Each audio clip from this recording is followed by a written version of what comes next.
Well, Shabbat Shalom. I just want to welcome everyone to the Sabbath Day conference call.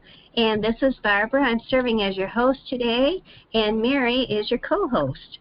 And we just want to welcome all our family and friends that have joined us today. Maybe you're watching this on the YouTube channel, and we have a nice fellowship group here in person, in our fellowship group.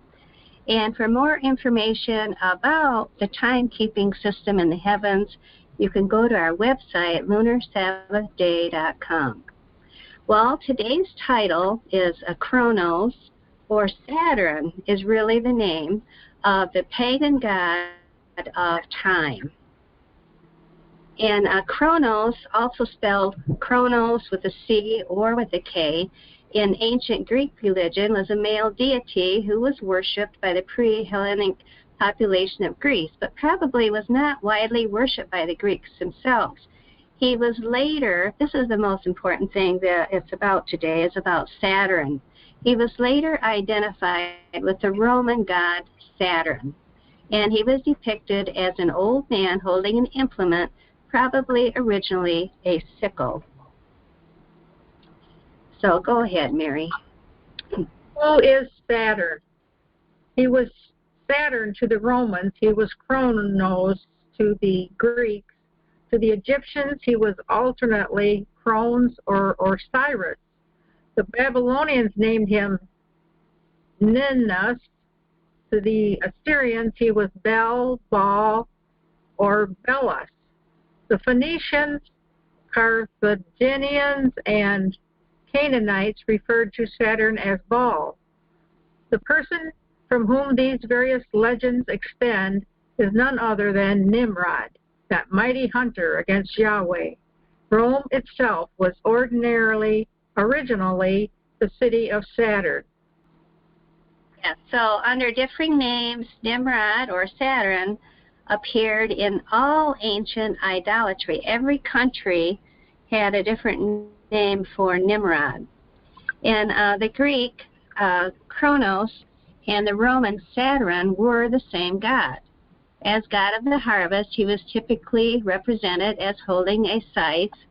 Kronos, or Saturn, was the god of time. As well as such, he was also frequently shown holding babies.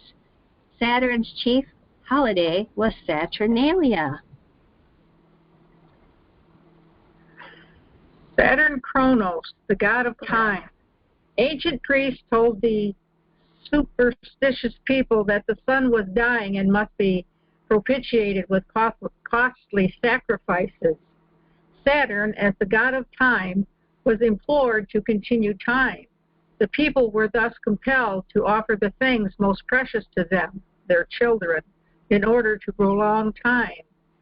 Saturn, god of time and god of the harvest, reaped his harvest of souls in the burned bodies of these young children. In mythology, Kronos ate his own children. Therefore, the proper sacrifice with which to appease Kronos would, of course, be children.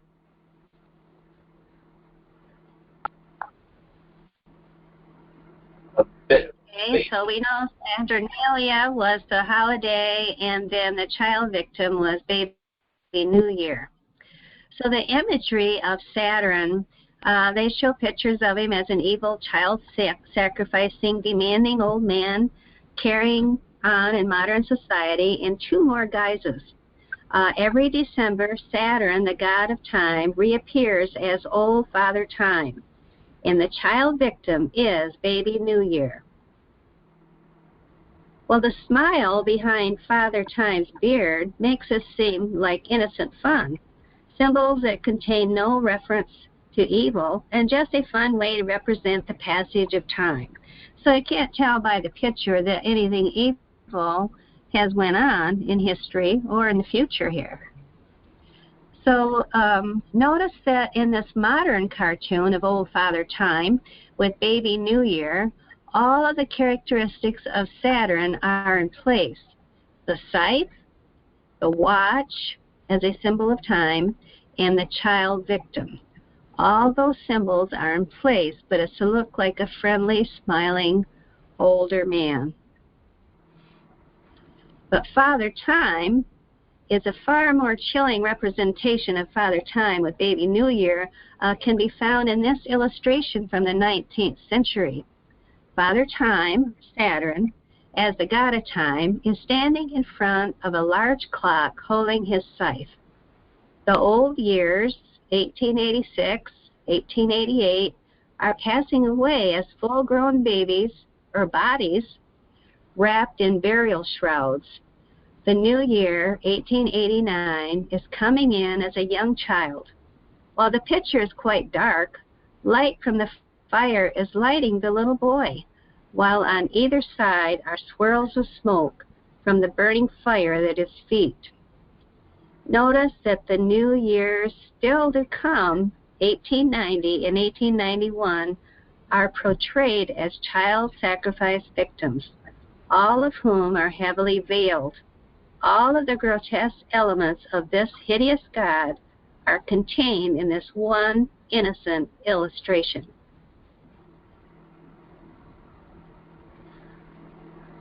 The other way in which Saturn's imagery exists in modern society is as the Grim Reaper. The Grim Reaper is typically seen only around Halloween. He is widely understood as a symbol of death itself. Very few, if any, in modern society have recognized in either the Grim Reaper or old Father Time the pagan connection to the cruelest, most evil of all the gods, Saturn. However, an ancient person would immediately recognize both as being none other than Saturn, because the emblems which identified Saturn are the same which identify old Father Time and the Grim Reaper, the scythe, and something to mark the passage of time. Nimrod equals Baal, and Baal is the sun god, and they all equal the same. Nimrod is Baal, and Nimrod is Saturn. And the legends of Nimrod, that mighty hunter, passed all over the world. So each civilization named Nimrod as their own god. Remember, all from the Tower of Babel. So Saturn is Baal. The Phoenicians, the Carthaginians, and the Canaanites referred to Saturn as Baal. Nimrod was Saturn to the Romans. Rome itself was originally called the city of Saturn. And there is the Temple of Saturn. It's among the ruins of the Roman Forum in Rome, the Temple of Saturn. So the Romans honored the god Saturn with a week-long festival in December. I'm sure you've all heard about it, Saturnalia, December 17 to 24. In Saturnalia, the celebration of Christmas, and it's also a celebration of the New Year. And the word Saturday means Saturn's day, or the day belonging to the god Saturn. The naming of Saturday. Well, all these links I'll leave below for you to check yourself. But this is a quote from Time and Date. Saturday is named after the Roman god and planet Saturn. Saturday is the only day of the week that retained its Roman origin in English. And I find that to be very interesting. The weekday Saturday was named for Saturn, and that's from the Britannica.com. So how do we get Saturday on our calendar, Mary? Due to Constantine's Sunday law issued in AD 321, the Jews were forced to completely abandon the Creator's calendar. To help the Jews adapt to Rome's new weekly cycle, Saturday, was moved to the seventh day of the week. Constantine's planetary calendar placed Sunday as an exalted day of worship and was placed at the first day of the week. Saturn was moved to the seventh day of the week. And then there's a picture over here of the original, what it looked like with Saturn being day 1. And then it was moved down to the seventh day for the Jews to have a seventh day of worship. So now we're going forward into a New Year discussion.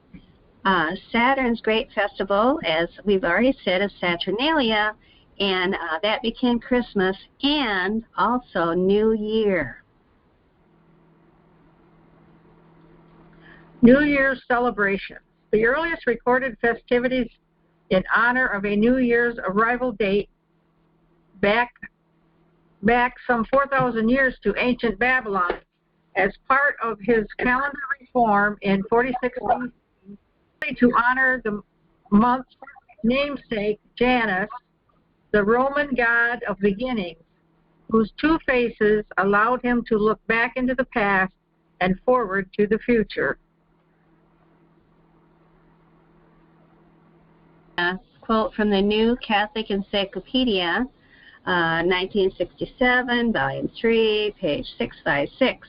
This day, as the sun began to return to northern skies, the pagan devotees of Mithra celebrated Dies Naturalis Solis Invicti, birthday of the invincible sun. Those customs carried over in the observance of Christmas with its many traditions and practices steeped in paganism, and the birth of the new year of the sun. So this is why the Roman calendar in use today designates January 1 as the beginning of the new year, as opposed to Yahweh's designation of the spring month of Abib or Nisan on the Hebrew calendar as the beginning of the new year. So when is the new year? Well, Yahweh said to Moses in Exodus 12, verses 1 and 2, to Moses and Aaron in the land of Egypt, he said, "This month shall be for you the beginning of months. It shall be the first month of the year for you."